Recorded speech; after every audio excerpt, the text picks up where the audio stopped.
তো এখন আমরা সিপিইউ শিডিউলিং এর রাউন্ড রবিন অ্যালগরিদমটি দেখব। এটা কিন্তু একটা প্রিমিটিভ মানে কি? আস্তে আস্তে খাবে, মানে আস্তে আস্তে কাজ করবে।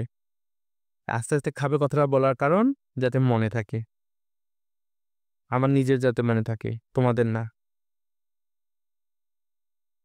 সো রাউন্ড রবিন করার আগে আমাদের একটা রেডি কিউ বানায় নিতে হবে। কেন? বড় করে একটা রেডি কিউ, মোটামুটি একটা বড় করে রেডি কিউ বানিয়ে নিতে হবে। আমরা যেখানে হিসাব রাখবো যে কোনটা কিভাবে আসতেছে। আহা,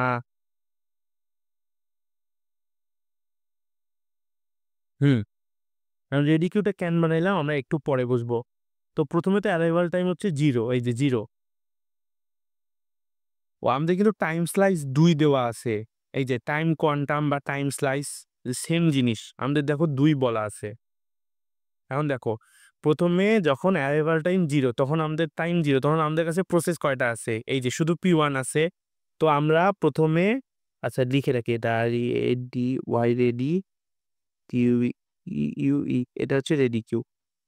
তো আমরা P1 কে এখানে দিলাম, ঠিক আছে। এখন P1 কে এখান থেকে বের করে নিব, এই যে P1 কে বের করে নিলাম।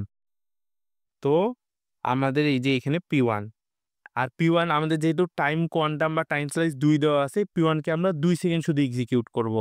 এই যে 2 সেকেন্ড। তার আগে একটা কথা বলেছিলাম যে আমরা এই যে ডিউরেশনটা আলাদাভাবে লিখে নিব, 6 3 5 1 4। দেখো P1 কে কিন্তু 2 সেকেন্ড এক্সিকিউট করে দিছি, তো 6 থেকে 2 গেলে হবে 4। এখন দেখো আমরা টাইম কততে আসলাম? টাইম আসলাম আমরা 2 এ। তো 2 সেকেন্ডে আমাদের কাছে কয়টা প্রসেস আছে? P2 এবং P3 ও আছে। এই যে P2 ও আছে, P3 ও আছে, যেহেতু ওগুলো অ্যারাইভাল টাইম হচ্ছে 2। তো আমাদের রেডি কিউ এখন P2 এবং P3 ঢুকবে। এই যে P2 ঢুকলো, P3 ঢুকলো। এখন দেখো, আমরা যে প্রথমে P1 নিয়ে কাজ করছি, P1 কি শেষ হইছে? না। তো রেডি কিউ এ এইজন্য P1 কেও দিতে হবে। এখন কথা হচ্ছে, আমরা কি আগে P1 কে দিতে পারতাম তারপরে ওগুলাকে দিতে পারতাম? না। আমাদের এই সিকোয়েন্স মেইনটেইন করতে হবে। প্রথমে দেখতে হবে যে এই টাইম লিমিটের মধ্যে কয়টা প্রসেস আরো আসতে পারে।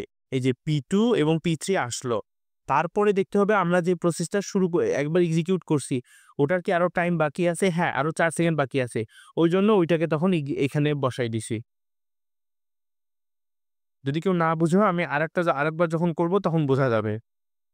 এখন ধরো আমরা P2 কে এক্সিকিউট করে দিব। এই যে লিখলাম P2।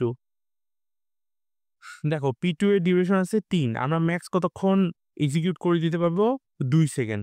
তো P2 কোথায় লিখলাম? এই যে P2 2 2 4 4 4 সেকেন্ড হইলো। এখন দেখো 4 সেকেন্ডে আমাদের কাছে প্রসেস কি কি আছে? দেখো সবগুলাই আছে। এই যে P5 এর অ্যারাইভাল টাইম যেহেতু 4 সেকেন্ডে আমাদের কাছে সবগুলো প্রসেসই আছে। তো আমাদের এখানে এখন যুক্ত হবে কে? P4 এবং P5 কে এখন অ্যাড করে দিতে হবে। আমাদের আগে তো আমরা 2 পর্যন্ত ছিলাম। দেখো আগে তো আমরা টাইম 2 এ ছিলাম। তারপরে যখন আমরা টাইম 4 এ আসলাম, তখন P4 এবং P5 নতুন করে আসলো। তো আমরা এখন P4 এবং P5 কে অ্যাড করে নিলাম। নেওয়ার পরে আমরা কাকে এক্সিকিউট করেছি? P2 কে। P2 কি সময় বাকি আছে? P2 কে আমরা 2 সেকেন্ড এক্সিকিউট করছি। 3 থেকে 2 গেলে থাকে 1। দেখো P2 এখনো বাকি আছে। P2 কে আবার এইজন্য এখানে রেডি কিউতে দিতে হবে। আশা করি আমরা কি করছি আমরা বুঝতে পারছি। এখন এই দেখো P3 কে এক্সিকিউট করে দিব। এই যে P3 কে এক্সিকিউট করে দিলাম। P3 কে কতক্ষণ এক্সিকিউট করতে পারবো? এই যে ম্যাক্স 2 সেকেন্ড। এখানে থাকবে 3। আমরা P3 কে 2 সেকেন্ড এক্সিকিউট করে দিলাম, 6। এক্সিকিউট করলাম। করার পর দেখো এখানে কি 6 সেকেন্ডে নতুন কোনো প্রসেস আসলো? না, আসেনি। P3 কি এখনো বাকি আছে? এই দেখো P3 এর মান এখনো 3 বাকি আছে। আবার P3 কে এড করে দেব। এখন দেখো এখানে কিন্তু নতুন কোনো প্রসেস আসেনি। আর যেটা বাকি আছে সেটাকে আমরা এড করে দিছি। এখন দেখো, এখন আবার P1 কে কাটে দিব। এখানে আসবে P1। এখন P1 কে আমরা ম্যাক্স 2 সেকেন্ড চালাইতে পারবো। 4 থেকে 2 গেলে 2 থাকে। এই যে 6 2 8 2 সেকেন্ড চালাইলাম। দেখো P1 কিন্তু এখনো 2 সেকেন্ড বাকি আছে। আবার P1 কে অ্যাড করে দিব। করলাম। করার পরে এখন দেখো আমরা আবার রেডি করে আসলাম। P4 P4 কে ক্যান্সেল করো, কাটিয়ে দিলাম। এই যে এখন P4 আসলো। এখন P4 এর টাইম কত? দেখো 1 সেকেন্ডই আছে। আমরা একে পুরো রান করে দিব। 8 আর 1 9। P4 শেষ। দেখো এই 9 সেকেন্ডেও তো নতুন কোনো প্রসেস আসেনি। তো এখানে নতুন প্রসেস কোনো অ্যাড করার দরকার নাই। আর P4 এর কিন্তু কাজ একদম টাইম একদম শেষ। সো এখানে P4 ও আর এই যে এইভাবে P4 অ্যাড করব না। যেহেতু P4 এর টাইম শেষ। আশা করি এবার ক্লিয়ার হইছো। এখন দেখো P5 কে এক্সিকিউট করে দিব। এই যে P5 কারণ P5 এর টাইম কত আছে? 4। আমরা একে 2 সেকেন্ড এক্সিকিউট করছি। মানে 2 সেকেন্ড যেহেতু ম্যাক্স, টাইম স্ল্যাশ 2 ওই জন্য 2 সেকেন্ড এক্সিকিউট করব। 9 2 হচ্ছে 11। আমার কাছে দেখো এখনো P5 বাকি আছে। তো আবার এই লাস্টে P5 অ্যাড হবে। ঠিক আছে? এখন P2 কে কাটিয়ে দিলাম।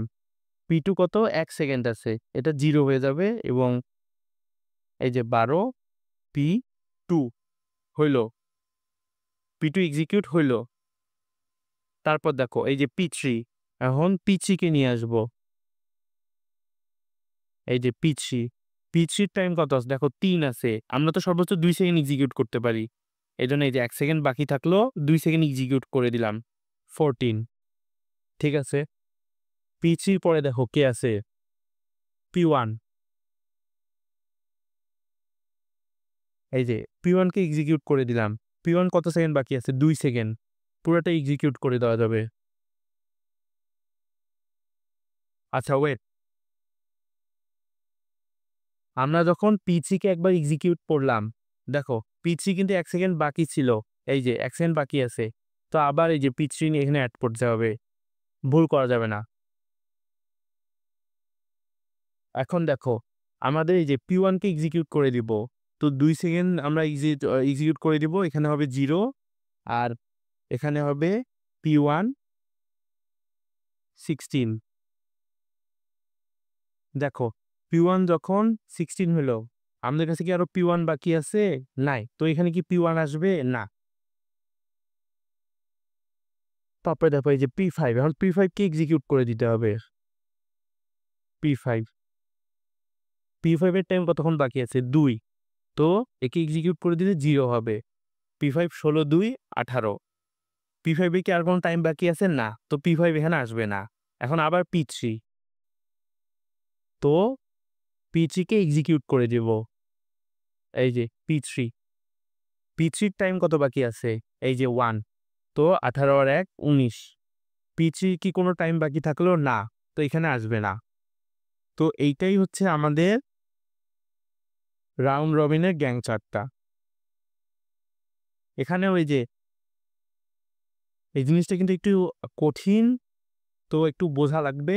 আমি জানি যদি কেউ না বুঝে থাকো, ভিডিওটা আরেকবার দেখলে জিনিসটা ক্লিয়ার হবে। আর এখানে ওই যে কমপ্লিট টাইমটা একইভাবে হিসাব করতে হবে। যেমন ধরো এই যে P3, ধরো P3 এই যে সবার লাস্টে শেষ হয়েছে, এ হচ্ছে 19। দেখো P5 হচ্ছে 18, P1 হচ্ছে 16, P1। তারপরে দেখো এই যে P3 তো অলরেডি ধরছো, P2 দেখো P2 হচ্ছে 12, P5 করা হয়েছে, এই যে P4 হচ্ছে 9। সো এইভাবে এখানে কমপ্লিট টাইমটা কাউন্ট করা হয়। যদি কেউ রাউন্ড রবিন বুঝে না থাকো, ভিডিওটা আরেকবার দেখলে আমি আশা করি তোমরা বুঝতে পারবা। তো আজকের লেকচার এই পর্যন্তই। সবাইকে ধন্যবাদ।